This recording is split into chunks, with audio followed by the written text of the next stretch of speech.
Hey, how's it going everybody? My name is Aryan and today in this video we're going to be comparing the Shinobi 7 to the Shinobi 5.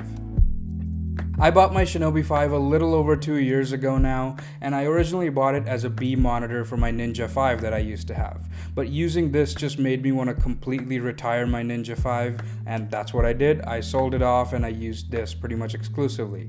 And soon enough that led me to want to explore 7-inch monitors, and finally last September I bought this thing here. I honestly have no idea why ATOMOS even put this as part of their Shinobi line. These two just feel like totally different products, and the biggest giveaway of that is just the feel in the hand. The Shinobi 7 is definitely made from much more premium materials compared to the Shinobi 5, and it's very evident when you just look at the weight comparison. The Shinobi 5 barely weighs 200 grams, and the Shinobi 7 you're looking at upwards of 700 grams. So they feel totally different in the hand, and you can just tell that the Shinobi 5 is made from like the scratchy plastic material. It's very flimsy. I mean, it's not the worst thing in the world, but you can just tell that it's just cheap.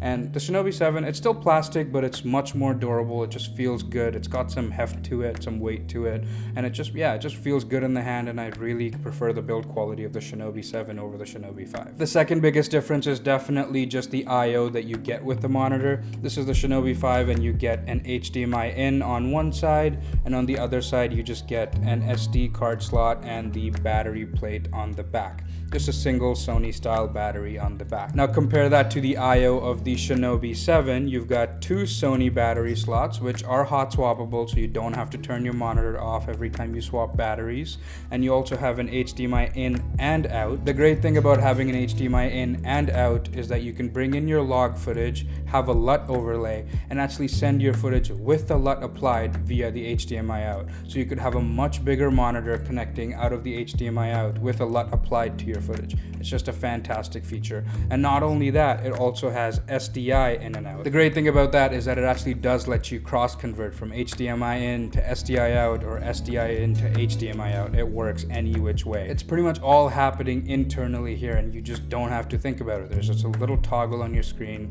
and you can choose where you want your output going and if you want a LUT applied to the output or not.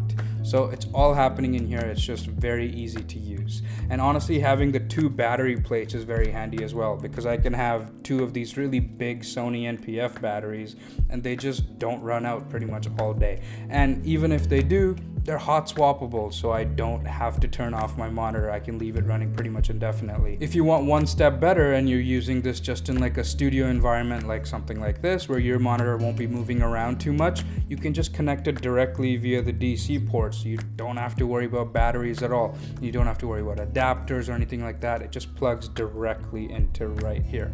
Fantastic. Again, it's just one of those quality of life features where once you have it, you just never want to go back, and all of this I/O is just very nice to have. The next obvious difference between these two is the screen brightness. The Shinobi 5 is a 1000 nit monitor. I mean, that's good for most situations, but in very bright outdoor situations, you might have some issues with this guy. But the Shinobi 7 is a 2200 nit monster. You can tell that it's overexposing my camera right now, and this is not even its brightest setting. I have it in the quiet mode right now, so the fans are pretty much silent, and it limits the overall brightness, but it's good for indoor use, right? And if I'm going outside, I'll put it in the high brightness mode, and the little bit of fan noise really doesn't matter because I'm outside. But yeah, you can tell even with the limited brightness, it is already brighter than the Shinobi 5. So yeah, you're definitely not gonna have any issues with the brightness of this thing. I've also seen a lot of people mention online that the fans are quite loud on this monitor, and I've had this for 5 months, and that's been a non-issue. I was really scared going into it because I really don't want a very loud monitor. That's one of the things I hated about owning the Ninja back in the day, but this thing is dead silent, and we'll do a little test right now. And just a disclaimer, I do have it in the quiet mode because again, indoors I don't need the max brightness, so I just leave it in the quiet mode when I'm indoors. When I'm outdoors, I leave it in the highest brightness mode, where the fans are audible. Definitely, it's nowhere as bad as the Ninja was, but you can hear the fans. But you're outdoors, it's really not gonna matter at all. Right now I have it in the quiet mode, and we'll turn it on right now. When you first turn this monitor on, the fans get really loud for the the first 5 to 10 seconds or so, but as soon as the monitor is fully on, they just completely calm down, and we'll just test that right now. My microphone is right here, and I'm gonna put the monitor directly above it, the fans pointed right down, and when I first turn it on, the fans will get really loud and you'll definitely hear it, but in about 5 to 10 seconds, as soon as the monitor is fully on, you'll see they'll just completely go quiet. So I'm gonna press the power button now.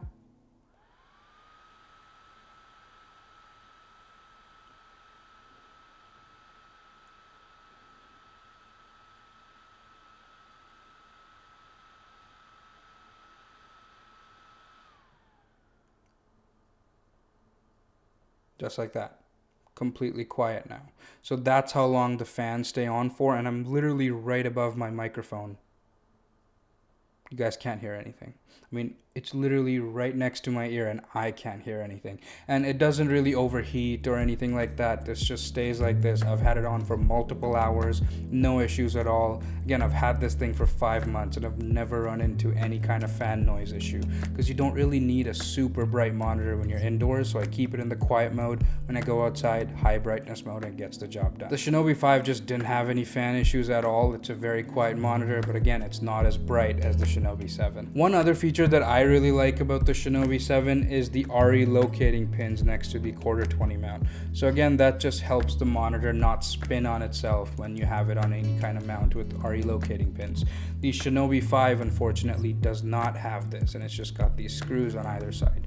I originally thought that you could use these as ARRI locating pins, but no, the Shinobi 7 actually has proper ARRI locating pins, which is a handy little feature, and I really like that. The one thing I didn't expect to be so different between these two is just the touchscreen experience. I mean, they are running the exact same software, so that's identical, and you get all the same features like histograms, zebras, LUTs, waveforms, all of that fun stuff, but just the touchscreen responsiveness is so much better on the Shinobi 7, and it just makes it so better to use overall. The Shinobi 5 is notoriously bad for this. I'm always just tapping on the screen and it just won't respond. So the Shinobi 7 is definitely superior in this category, and it honestly just feels like using a smartphone. The one area where I have absolutely no complaints about either of these monitors is just how scratch resistant they are. I mean, I've had the Shinobi 5 for over 2 years and there's not one single scratch anywhere to be seen. And the same goes for the Shinobi 7. I've had this since September and absolutely no scratches anywhere.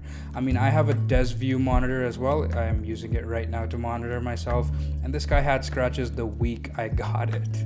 It's really bad, and I honestly treat all of my monitors exactly the same, and these two guys are absolute tanks. And honestly, my Ninja 5 back in the day was very good in this department as well. The screens are just built like tanks, and I never feel the need to have a screen protector. I mean, you can be pretty rugged with them. I personally do take care of my stuff, but again, 2 years, over 2 years, not one single scratch. That really says something. The battery life has also been really good for both of these monitors. I personally in the past used to use these Power Extra NPF 970 batteries.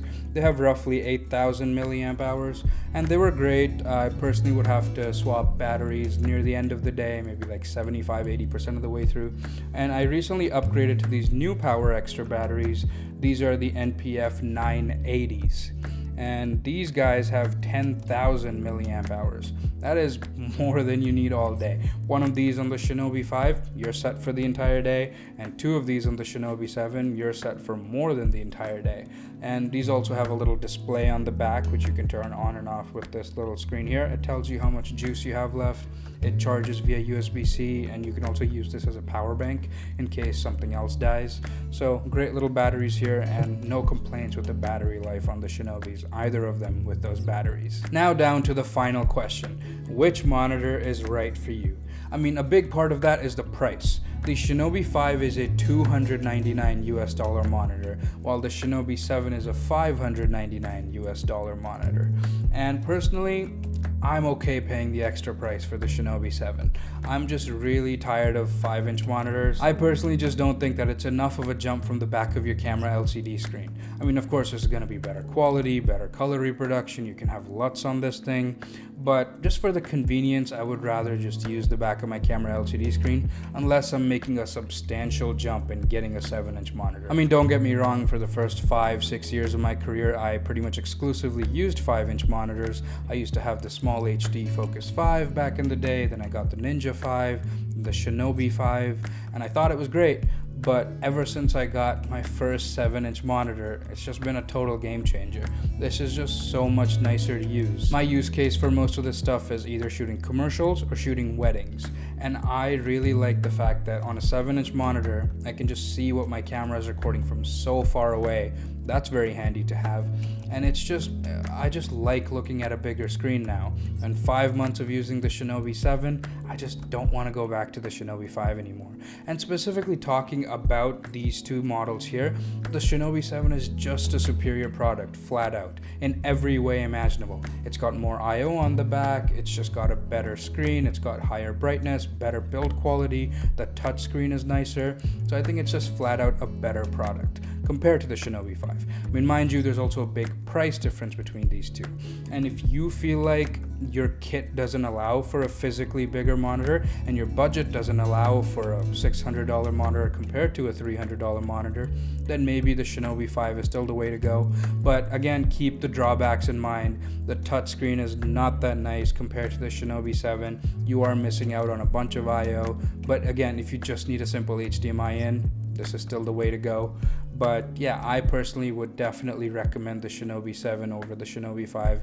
And all of the chatter online about the fan being too loud, it's honestly not an issue at all. If you're filming indoors where the noise has to be very controlled, you just put it in quiet mode. It's absolutely silent. You can't hear it.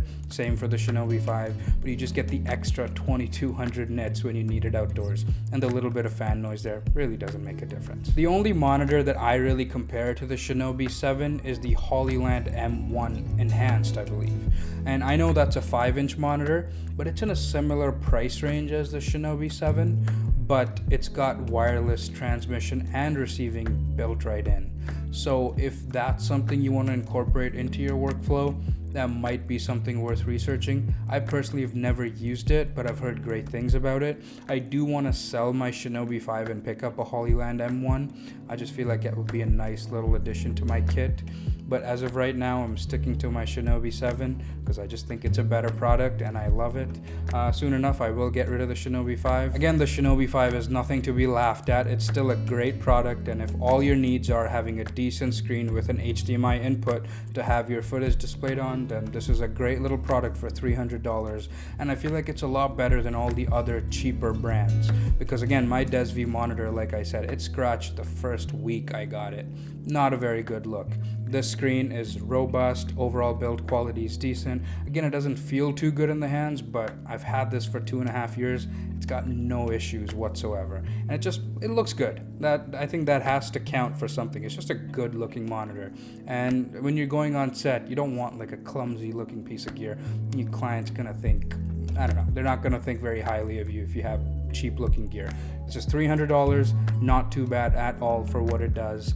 And it has all the fancy features like waveforms, vector scopes, pretty much everything you can think of, right? So you're not going to be missing out on any of the features.